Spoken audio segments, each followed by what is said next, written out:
জানা যাচ্ছে বাংলাদেশ যুক্তরাষ্ট্র থেকে অত্যাধুনিক প্যাট্রিয়ট ক্ষেপণাস্ত্র কিনতে চাইছে। জেনারেল ওয়াকারুজ্জামান যুক্তরাষ্ট্রের প্রতিরক্ষা সংক্রান্ত কর্মকর্তাদের সঙ্গে দ্বিপাক্ষিক বৈঠকেও অংশ নেবেন। একটা অংশের দাবি, তিনি যুক্তরাষ্ট্র থেকে কি কি সমরাস্ত্র কেনা যায় সেটা নিয়ে একটা প্রাথমিক আলোচনা করে আসবেন।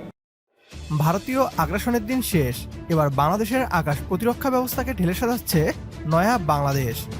বিগত স্বৈরাচার সরকার ভারতকে খুশি রাখতে বাংলাদেশের সামরিক বাহিনীকে অবহেলা করে গিয়েছে। দক্ষিণ এশিয়ার সবচেয়ে দুর্বল আকাশ প্রতিরক্ষা ব্যবস্থা বাংলাদেশের। এমন অবস্থায় বাংলাদেশের আকাশ প্রতিরক্ষাকে ঢেলে সাজাতে চলেছে নতুন সরকার। বাংলাদেশের আকাশে ভারত কিংবা মিয়ানমারের মিসাইল ধ্বংস করতে আমেরিকার অত্যাধুনিক প্রযুক্তির ডিফেন্স সিস্টেম কিনছে বাংলাদেশ। সেই সাথে বাংলাদেশ দুনিয়া কাঁপানো প্যাট্রিয়ট মিসাইল কেনার চুক্তি করছে, এমনটাই দাবি ভারতীয় পশ্চিমবাংলার মিডিয়ার। কি বলছে তারা, আসুন তা দেখি। দীর্ঘ 1.5 যুগ পর আবারও 26শে মার্চ বাংলাদেশের মহান স্বাধীনতা দিবসে ফিরেছে ঐতিহ্যবাহী কুচকাওয়াজ। সেখানে সশস্ত্র বাহিনীর অভিবাদন গ্রহণ করেন বাংলাদেশের রাষ্ট্রপতি মোহাম্মদ শাহাবুদ্দিন। পাশাপাশি উপস্থিত ছিলেন বাংলাদেশের প্রধানমন্ত্রী তারেক রহমানও। বাংলাদেশের স্থল, নৌ এবং বিমান বাহিনীর অংশগ্রহণে প্রতিষ্ঠিত হলে সেদেশের প্রতিরক্ষা সক্ষমতার নিদর্শন। তবে যেটা জানা যাচ্ছে, বাংলাদেশের প্রতিরক্ষা ব্যবস্থা নিয়ে কেবলমাত্র ঠাট্টা মশকরাতেই থেমে নেই, বিষয়টি এবার আদালতে টেনে আনা হয়েছে। জানা গিয়েছে, বিদেশ থেকে আধুনিক আকাশ প্রতিরক্ষা ব্যবস্থা কেনা এবং নিজস্ব প্রযুক্তিতে আকাশ প্রতিরক্ষা ব্যবস্থা তৈরির জন্য গবেষণা কার্যক্রম চালুর জন্য এবার বাংলাদেশের সরকারের সংশ্লিষ্টদের প্রতি আইনি নোটিশ পাঠানো হলো, যা নিয়ে রীতিমতো চাঞ্চল্য ছড়িয়েছে বাংলাদেশের রাজনৈতিক মহলে। আর ওই নোটিশে বলা হয়েছে, আধুনিক আকাশপথের যুদ্ধের হুমকি থেকে নাগরিকদের সুরক্ষা এবং দেশের জাতীয় নিরাপত্তা এবং সার্বভৌমত্ব রক্ষায় অবিলম্বে অত্যাধুনিক বিদেশি আকাশ প্রতিরক্ষা ব্যবস্থা নিতে হবে। পাশাপাশি নিজস্ব প্রযুক্তিতে আকাশ প্রতিরক্ষা ব্যবস্থা তৈরির জন্য গবেষণা এবং উন্নয়ন কার্যক্রম চালুর দাবিও জানানো হয়েছে। গত মঙ্গলবার সুপ্রিম কোর্টের আইনজীবী মোহাম্মদ মাহমুদুল হাসান জনস্বার্থে এই আইনি নোটিশ পাঠিয়েছেন। তার নোটিশ গিয়েছে বিএনপি সরকারের মন্ত্রী পরিষদ সচিব, প্রতিরক্ষা মন্ত্রণালয়ের সচিব এবং অর্থ মন্ত্রণালয়ের সচিব, সশস্ত্র বাহিনী বিভাগের প্রিন্সিপাল স্টাফ অফিসার এবং বাংলাদেশের সমরাস্ত্র কারখানার প্রধানদের কাছে।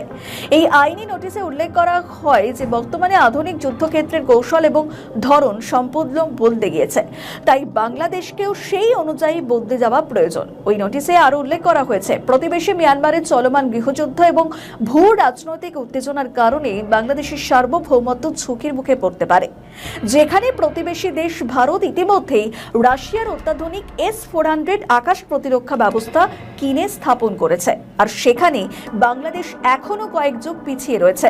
তাই আগামী 15 দিনের মধ্যে এই বিষয়ে সরকার কি ভাবছে বা সিদ্ধান্ত নিয়েছে তা জানাতে হবে নোটিশ প্রদানকারীকে।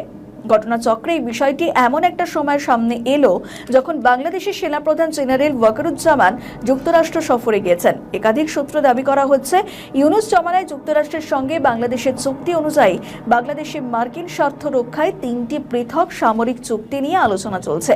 বিশেষ করে মার্কিন কূটনীতিকরা বাংলাদেশকে চীন বিরোধী একটি সামরিক জোটে যুক্ত করার জন্য চাপ দিচ্ছেন।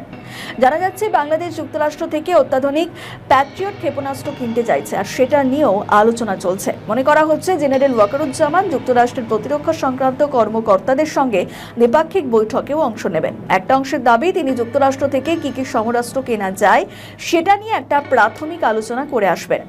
জানা যাচ্ছে, বাংলাদেশ যুক্তরাষ্ট্র থেকে অত্যাধুনিক প্যাট্রিয়ট ক্ষেপণাস্ত্র কিনতে চাইছে, আর সেটা নিয়েও আলোচনা চলছে। মনে করা হচ্ছে, জেনারেল ওয়াকারুজ্জামান যুক্তরাষ্ট্রের প্রতিরক্ষা সংক্রান্ত কর্মকর্তাদের সঙ্গে দ্বিপাক্ষিক বৈঠকেও অংশ নেবেন। একটা অংশের দাবি, তিনি যুক্তরাষ্ট্র থেকে কি কি সমরাস্ত্র কেনা যায় সেটা নিয়ে একটা প্রাথমিক আলোচনা করে আসবেন। অন্যদিকে বাংলাদেশ সফর করেছেন তারেক রহমানের স্ত্রী জুবেইদা রহমান। ধারণা করা হচ্ছে, তিনি তারেক রহমানের প্রক্সি হিসাবে যুক্তরাষ্ট্রে গিয়েছেন, কারণ এফবিআর এক তদন্তে তারেক রহমানের বিরুদ্ধে অর্থ পাচারের অভিযোগ উঠেছিল। এখনো তিনি এফবিআর খাতায় অভিযুক্ত, ফলে তিনি যুক্তরাষ্ট্রে যেতে পারবেন না। ফলে তার স্ত্রী সেখানে গিয়েছেন। অর্থাৎ যুক্তরাষ্ট্রের সঙ্গে প্রতিরক্ষা সংক্রান্ত চুক্তি নিয়ে অনেকটাই এগিয়ে গিয়েছে তারেক রহমানের বাংলাদেশ। এখন দেখার, দক্ষিণ এশিয়ায় ভূ রাজনীতিতে এর প্রভাব ঠিক কতটা দেখা দেয়।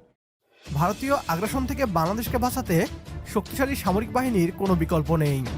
আমরা অর্থনীতিতে পাকিস্তান, ভারত কিংবা ভিয়েতনামকে টক্কর দিচ্ছি, অথচ আমরা সামরিক ক্ষেত্রে মিয়ানমারের মতো যুদ্ধবিধ্বস্ত দেশেরও পিছনে। সময় এসেছে এবার বাংলাদেশের সামরিক বাহিনীকে ঢেলে সাজানোর।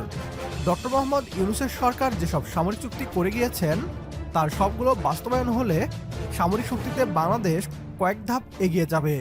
তারেক রহমানের নেতৃত্বে সে পথেই হাঁটছে লাল সবুজের এই দেশ। আজকের ভিডিও এ পর্যন্তই। ভিডিও সম্পর্কে আপনার গুরুত্বপূর্ণ মতামত কমেন্ট বক্সে জানিয়ে দিন আমাদের। সেই সাথে ভিডিও শেয়ার করে দেখার সুযোগ করে দিন আপনার বন্ধুদের। পরবর্তী ভিডিও দেখার আমন্ত্রণ জানিয়ে বিদায় নিচ্ছি আজ। আল্লাহ হাফেজ।